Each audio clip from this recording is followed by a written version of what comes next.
नमस्कार, स्वागत है आपका स्टेट लाइव टीवी न्यूज में। मैं हूं आपके साथ राजकुमारी ठाकुर। लगातार बढ़ते कोरोना के मामलों को देखते हुए मोहम्मद सुलेमान का बयान सामने आया है। उन्होंने कहा कि वर्ल्ड हेल्थ ऑर्गेनाइजेशन WHO ने यह साबित किया है कि रेमडेसिविर जो दवाई है उससे किसी भी कोरोना पेशेंट की जान ना तो बचाई जा सकती है, ना तो उसे इससे देकर जल्द ठीक किया जा सकता है। ये सिर्फ एक अफवाह फैलाई जा रही है कि आखिर ये दवाई क्यों नहीं मिल रही है और इसकी इतनी शॉर्टेज क्यों हो रही है। आइए आपको बताते हैं सुलेमान का इस बारे में क्या कुछ कहना है। दिन कोरोना रिकॉर्ड गति से आगे बढ़ रहा है। आज देश में 1,45,000 कोरोना के केसेस हैं। हमारा भी हर दिन एक नया रिकॉर्ड आ रहा है। लगभग 5,000 केस पे हम पहुंच गए। और एक्चुअली मैं आज के इस पत्रकार वार्ता में पिछली बार से अब तक में क्या अंतर है मूलतः उस पर ध्यान दूंगा और ये कोशिश करूंगा कि आपकी जिज्ञासाओं को शांत कर सकूं। तो अब हमारे पास 32,707 एक्टिव केस हैं। Next slide. अगर हम लोग देखें कि किन प्रदेशों में कोरोना का प्रकोप ज़्यादा है तो भी एक स्पष्ट सी धारणा बनने लगी कि वेस्टर्न इंडिया में कोरोना का ज़्यादा असर आ रहा है। ईस्टर्न इंडिया कंपेरेटिवली अभी कोरोना से थोड़ा कम प्रभावित है। छत्तीसगढ़ में लेकिन हमारे पड़ोस में काफ़ी कोरोना का प्रभाव है। उत्तर प्रदेश, दिल्ली, कर्नाटक, केरल, मध्य प्रदेश, गुजरात, राजस्थान, इन सब में कोरोना के केसेस काफ़ी बड़ी संख्या में बढ़ रहे हैं और लगातार इसमें वृद्धि हो रही है।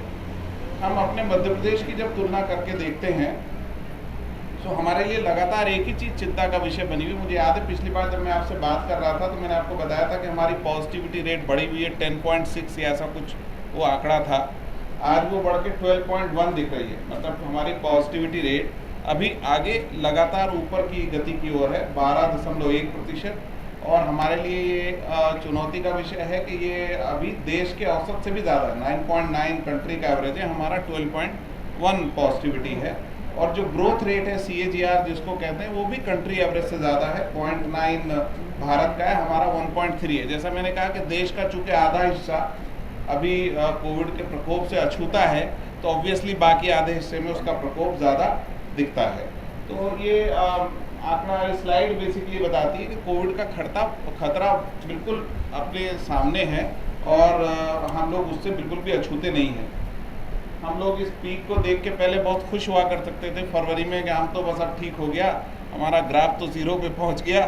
अभी वो जो पुराने वाली पीक थी 2,607, मुझे याद है पिछली बार अपन शायद 3,000 के आसपास के फिगर पे आपके साथ थे। अब ये 5,000 है। मतलब पीक और आप उसका स्लोप भी देखेंगे तो लगातार बढ़ रहा है।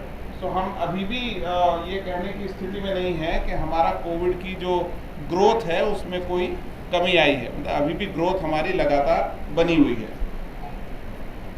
जो हमारे साप्ताहिक केसेस हम देखते हैं वो भी लगातार बढ़ते जा रहे हैं। 10 अप्रैल को आज अगर हम काउंट करके देखें तो पिछले एक सप्ताह में 28,533 केस आए। 27 फरवरी का डेटा इसमें दिख रहा है, 2,275 केस थे।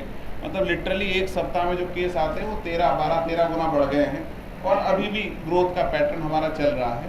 ये आंकड़े मैं आपको किसी को डराने के लिए नहीं कहता, खाली ये बताने के लिए कहता हूँ कि जनता के सामने पिक्चर क्लियर रहे कि सारे प्रयासों के बावजूद आपको पता है पिछले एक हफ्ते से कोविड अप्रोप्रिएट बिहेवियर को प्रमोट करने के लिए सारे प्रयास किए गए। अखबार के विज्ञापन अपनी जगह, मुख्यमंत्री जी ने स्वास्थ्य आग्रह किया, सभी प्रदेश के सभी जिलों में वहाँ के जनप्रतिनिधियों ने लोगों से आह्वान किया। थोड़ा फैलने लगा है, बहुत सारे जिलों में उसमें अच्छी स्थिति आई है, लेकिन अभी भी कोविड का प्रकोप हमारा बना हुआ है। जो जिले जिसमें सबसे ज़्यादा कोविड का प्रकोप है वो आप जानते हैं, इंदौर, भोपाल में सबसे ज़्यादा प्रकोप है। लेकिन आप देखेंगे कटनी में 31% की पॉजिटिविटी है। मतलब हर तीसरा व्यक्ति जिसको हम टेस्ट करते हैं वो कटनी में पॉजिटिव निकल रहा है।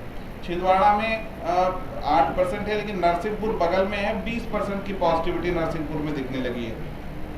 झाबुआ जैसे छोटे जगह में भी 20% की पॉजिटिविटी है और भोपाल की पॉजिटिविटी 24% है। मुझे याद है पिछली बार मैं आपको शायद ये आंकड़ा दे रहा था तो 20% के आसपास थी। मतलब भोपाल में अभी भी पॉजिटिविटी बढ़ रही है। 24% की पॉजिटिविटी भोपाल की पिछले एक सप्ताह के एवरेज पे रही है। ऑब्वियसली जब ये प्रकरणों की संख्या बढ़ती है तो उसका एक ही पूरी दुनिया का आंकड़ा कहता है कि हेल्थ सिस्टम के सामने चुनौती हो जाती है कि वो उतने प्रकरणों को कैसे संभालेंगे और किस तरह से उन पॉजिटिव केसेस का ट्रीटमेंट किया जाएगा। जब थोड़ा आसानी होती है तो नॉर्मली कोई भी आदमी आता है तो अस्पताल में भर्ती करते हैं। फिर हमारे डॉक्टर साथी लोग अभी हमें ये बार बार ये सलाह देते हैं कि अस्पताल का बिस्तर उस आदमी को दिया जाना चाहिए जिसको उसकी वाकई ज़रूरत हो, और जिसको ज़रूरत ना हो उसको हमको आइसोलेशन में रख के काम चलाना चाहिए, चाहे वो होम आइसोलेशन हो या इंस्टीट्यूशनल आइसोलेशन हो। मतलब अगर अस्पताल आने की ज़रूरत नहीं है तो कोशिश ये करना चाहिए कि अस्पताल के बिस्तर अनावश्यक वेस्ट ना हो, ताकि जो सही व्यक्ति है उसको बिस्तर मिल सके। सो अभी हम लोग लगातार इस पे काम कर रहे हैं। हमने एक हॉस्पिटल एडमिशन प्रोटोकॉल भी जारी किया कि किन परिस्थितियों में लोगों को अस्पताल आने की ज़रूरत होगी।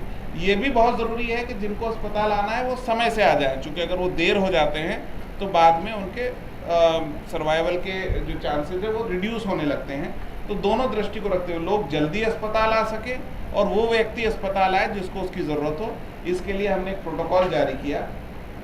परिणाम स्वरूप अब हमारे 34% लोग ऐसे हैं जिनको अस्पताल में आना पड़ता है, और आप देखेंगे उसमें से 26% लोग ऐसे हैं जिनको ऑक्सीजन की ज़रूरत पड़ती है।